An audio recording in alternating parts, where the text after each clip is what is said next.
Hello everybody, welcome to the live laser PI and voltage measurement carried out by an automated program written solely in Microsoft Excel, even though most people do not believe that it's possible to write a data acquisition program inside Excel. Let's first look at the electrical connection at the back of the laser driver. Here we go. So we can see the power supply cable, the USB connector, the D-type connector, which provide the DC biasing for the laser and the photo diode. So if we go all the way around, we can see the cable. We don't have a lot of space in the lab, so that's why the cable is a little bit out.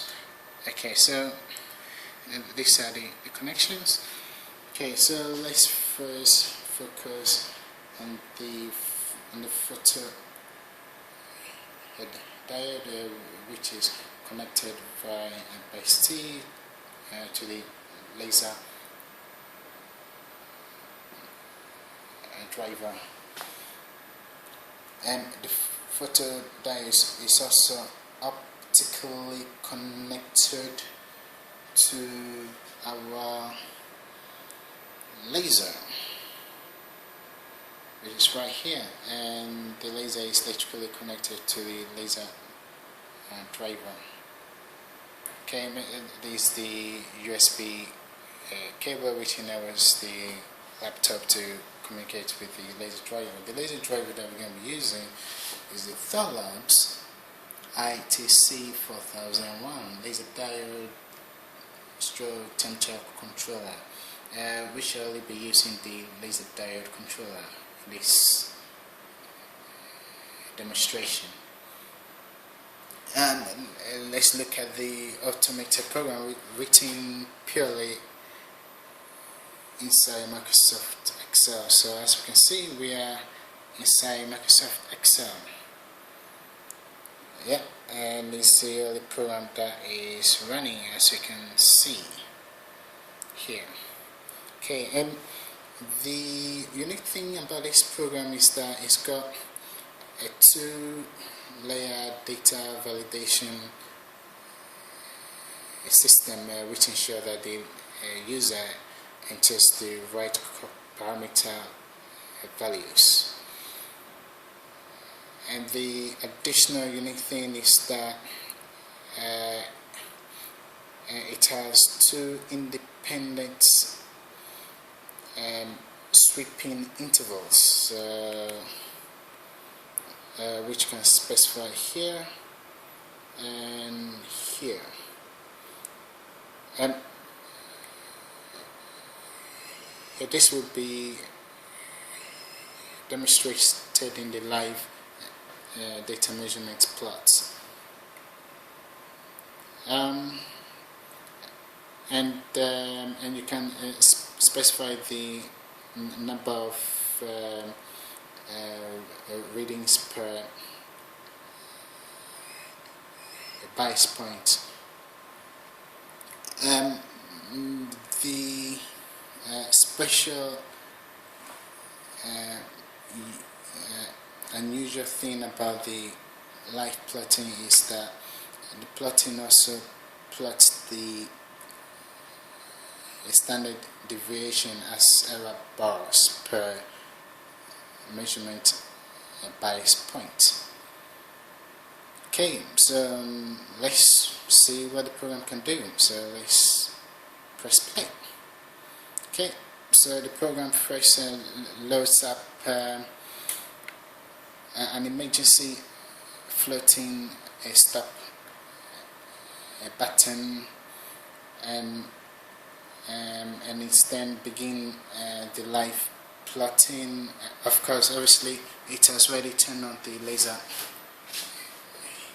diode, and as you can see, the program automatically it takes a reading and increment the laser bias initially by in the first interval, and now it's incrementing by the second interval, which is 1 milliamps. The first interval was half milliamp. Okay, so it's completed the first sweep.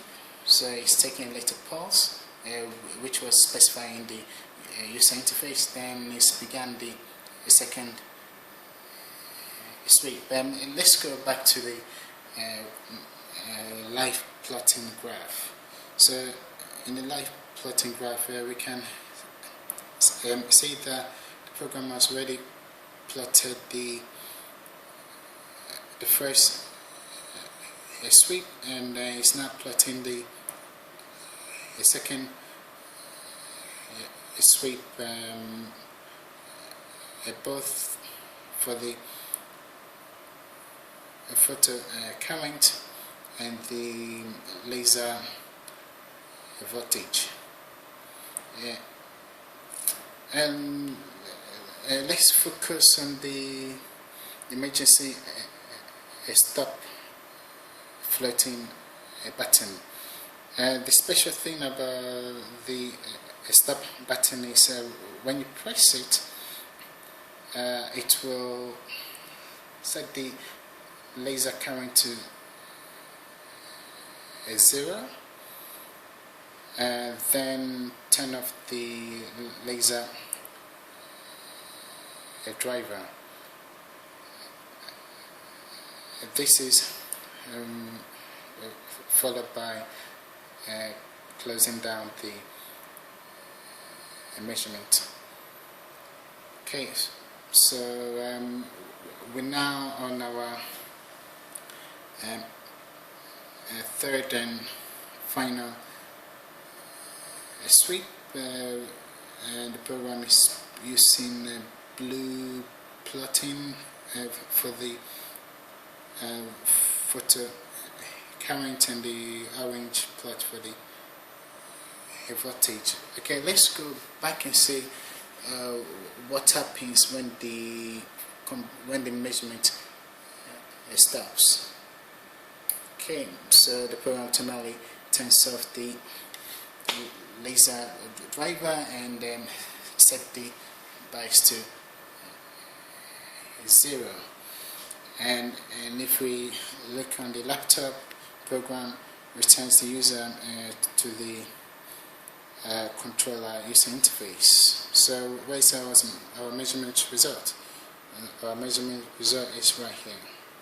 So as we can see, this is our measurement result with 3 different complete sweep. And the program has made a copy of the graph in its own work sheet, which is here. So we got the complete measurement result plotted, and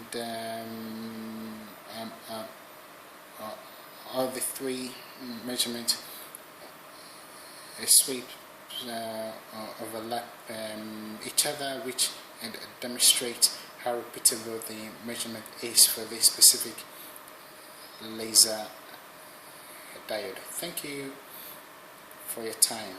Have a good day.